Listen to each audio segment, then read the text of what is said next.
There's a new report out by Paul Joseph Watson. Did Obama order British authorities to find non-existent ink bomb?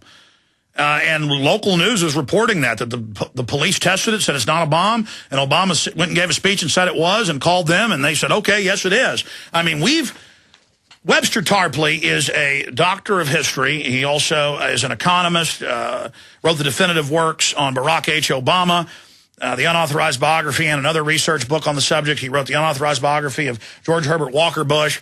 So much of what he's covered now is even on BBC News, the Nazi connection and the rest of it. And Webster really is no stranger to this radio broadcast. But Webster, the fact that it's so transparent, October Surprise, the fact that it's admitted that Anwar-al-Awlaki works for the CIA and is at the Pentagon when he's, the most wanted, the fact that the underwear bombing, that the government got him on the plane, and even the State Department admits it, the fact that he ran Major Hassan, the fact that in the last month I've had you on several times to talk about an October Surprise, to talk about Anwar-al-Awlaki, and now they're saying he's behind the dreaded cartridge bomb. And obviously the neocons, they get to expand their wars, go into Yemen. It's not just the puppet Obama that gets power out of this, but why is Robert Shapiro, and now Republicans are in the news in the Wall Street Journal and other places, telling Obama, attack Iran, it'll help the economy. I mean, they're so transparent. It's like psychopaths or criminals who want to be caught or love to brag. Put on your historian hat, your economist hat, the psychology you've studied. You're one of the most brilliant people we interview, and I really mean that. I don't just, give out accolades. But it seems like the elite is beginning to go crazy. I mean, Bill Clinton is so unpopular. Every state he goes to campaign for Democrats, the competition gets an almost 10-point lead immediately. I mean, you always talk about them being inept. I mean, they do control, manipulate things, and through their largesse and power, they're able to get it done. But I do more and more agree with you that they are a bunch of buffoons. I mean, they've got the power, but they're a bunch of lunatics. I mean, don't they know the whole world is seeing through this latest October Surprise? Well, you certainly have a crisis of the Anglo-American ruling class, right, of the gaggle of financiers and bankers in Wall Street and the city of London who consider themselves the masters of human destiny and very often, not always, but at least quite often, get their way, although maybe increasingly more recently they haven't been getting their way. They may not know what to do next. They may not know what gambit they want to put in. Do they want to try to push the currency war further? Do they want to go for false flag terrorism? Do they want to make it an international war or more of a domestic police state? I think this is all up in the air. October Surprise, I guess, would no longer mean something that's focused on the election, because I don't think that's the focal point. It's got to do with something bigger. What I would say is there's a pattern of things going on, right? Here in Washington, in the last couple of days, we've had a number of incidents of shootings, right? A couple of bullets fired into the Pentagon, a couple of bullets fired at different locations here in the metropolitan area around Washington. So you're not exactly at the D.C. sniper level of October of 2002, but you're quite possibly getting there. So there's that. And then we had another one of these cases, right? Another mental deficient, a mental incompetent, who had been approached by an FBI agent, fast-talking agent provocateur, who convinced him that the thing to do was to begin to case the Arlington, Virginia courthouse subway station, right? Arlington Courthouse metro stop, and 3 other stations. And that guy has now been rounded up just in the last couple of days. And, of course, it turns out that he never had any ability or wherewithal to do any of these things. He was never in touch with any real entity. He was in touch, really, with the FBI, right? And then, of course, we get al-Awlaki, the CIA lackey, into the picture as needed. So if you put together the bullets in the Washington area, the scare around the supposed bombing of a couple of, or actually 4 subway stops that were allegedly being studied, and then we have this drama of the air express packages from Yemen, it would seem to point towards something else happening, and I'm not exactly certain what that is. But if you go back and look at, for example, take a look in my book, George Bush, the Unauthorized Biography, a couple of days before the Hinckley-Reagan shooting event, right, not to be any more specific than that. But that event, there was this strange incident where George Bush the elder, the vice president, was driving with his motorcade along the Potomac River, and a shot was apparently fired from across the river. And it's just strange. What did that all mean? Never clarified, never discussed, but it's in my book, and you can see it there. We seem to be getting the sorts of incidents that may be harbingers of something, and what that is hard to say. It may be an attempt to force Obama to overcome his normal policy is appeasement, but appeasement meaning it's time to get other countries fighting among themselves because the U.S. is too weak and too exhausted and too overstretched to do it. That is, get Colombia fighting Venezuela, or get Saudi Arabia fighting Iran, or something like this. But Obama, there may be an attempt to push him now in the direction demanded by the neocon. This is all highly speculative, though. I really wouldn't know where to begin with this. Concerning Yemen, I think this ought to be quite clear. The U.S. modus operandi is, if you want to attack a country, you've got to plant al-Qaeda in it. There's got to be something there that calls itself al-Qaeda. Best example, Iraq. There was no al-Qaeda.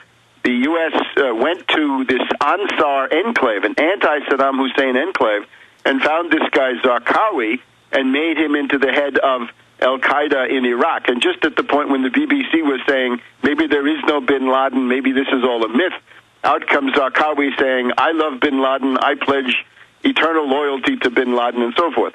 So, and then you can conduct your operations in Iraq. You can have a large war. Similarly, in the Maghreb, right, Algeria, Morocco, Tunisia, the U.S. wants to pay attention to Algeria, right? Put pressure on them. They're a major oil producer, so they take people left over from the GIA, the Groupe Islamique Armée, who had been doing terror activities in the 90s. You recycle them and create a new organization now calling itself Al-Qaeda of the Maghreb.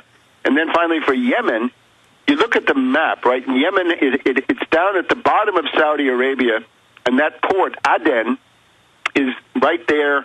If you had a naval base in Aden, you'd be in a good position to control the exit from the Red Sea. In other words, all the traffic from the Suez Canal that's going into the Indian Ocean has to go right by Yemen, plus all the oil tankers that are going from Sudan, which is a country that's targeted, right? The U.S. would like to split Sudan into two parts and have a civil war.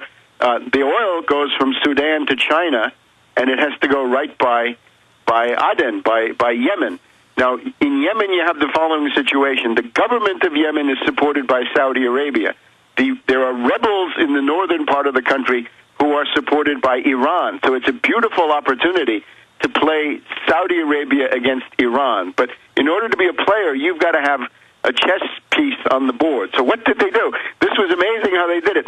They freed a couple of inmates from Guantanamo and freed them into Yemen with obviously very clear idea that they would then immediately declare themselves Al-Qaeda of the Arabian Peninsula. And so it was. And now there's the Al-Qaeda in the Arabian Peninsula, and then before too long, Awlaki, the CIA lackey, comes along, this discredited, notorious double agent, agent provocateur, who has been involved in just about everything, right, from 9/11 on down through Hassan and Fort Hood and then Mutalab and everybody else. If you have a terrorist and you want to sheep dip him, if you have a dupe, right, you have some patsy that you want to validate as somebody who's in touch with Al-Qaeda, you just have him exchange a few emails with Awlaki, the CIA lackey, and lo and behold, you have another tentacle of Al-Qaeda. Now, as you say, this game is getting very old. It's a very transparent, discredited game. I guess one of the big problems is there's no large political force. There's nobody in terms of a political force, right? There's nobody in Congress who's willing to say the obvious things, right? That this stuff is manufactured, that it's fake, that it's hokum, and that it's tremendously dangerous for the future of the United States, because you don't want to get involved in these lunatic foreign wars. And a war with Iraq would be a tragedy beyond the belief, I think, of most people today. So that may be where we are. I don't have any certainties, but it's an ominous pattern that I detect. Well, let's expand on that, because yesterday on the Sunday broadcast from 4 to 6 p.m., I said my gut showed that these were trial balloons, test, and I said this Friday as well, to see if the public will buy into a bigger staged event. Will it boost support for the war? Will it boost support for the puppet Obama? Or will it boost support for neocons? That it's a gauging. Plus, they're using such moronic patsies that they can't ever properly carry it out. And if it is not a casualty-causing event, then you can sweep it under the rug. It can just be basically a throwaway to distract people from what's happening politically. But then we have the classic communist brigades, leftist brigades, that are admittedly, according to the declassified documents, the Italian former president in BBC and Reuters, and the former head of intelligence saying, yes, the Bologna bombing of 1980 was staged by the NATO, Western networks to be blamed on political opposition and as a pretext to distract people ahead of that election. And then you see Greece intercepts parcel bomb addressed to Sarkozy, propping him up while he's under attack. Oh, the poor victim. And then another bomb went off in Greece. So we have that going on, being mailed to the Mexican embassy, blowing a lady's hands off, basically. I mean, suddenly we see all this activity going on. And overall, I also see it as a distraction for the Christian Science Monitor and others announcing the world government's here, the SDRs are here. There's a lot of other movements going on right now, Webster. It's possible. There's also the idea that you will have now an increased role for the Republican Party in the House of Representatives and maybe elsewhere in the government. And if you recall, when you have changes of government, there's often an attempt to reassert the validity of the phony global war on terror paradigm, so that you force any political element that might not be as enthusiastic or as hysterical as you want them to be. You force them to do that. In other words, if you have, you're going to have Speaker John Boehner, so he's got to toe the line, and you've got to remind him, right, that this is the world you're going to be in, and you better vote those appropriations. And the Pentagon doesn't really have the Russians anymore, so it's these foggy, shadowy guys with turbans on their head. We have to now re-indoctrinate the public and the new Congress of the national religion of beating our breast and hyperventilating in fear of the vicious, horrible Awlakis who live in caves when they're not at the Pentagon. Right. Be very afraid. I guess that's the bottom line. And if you're a newly elected Republican, then you better remind yourself that the foreign policy establishment has this huge neocon element.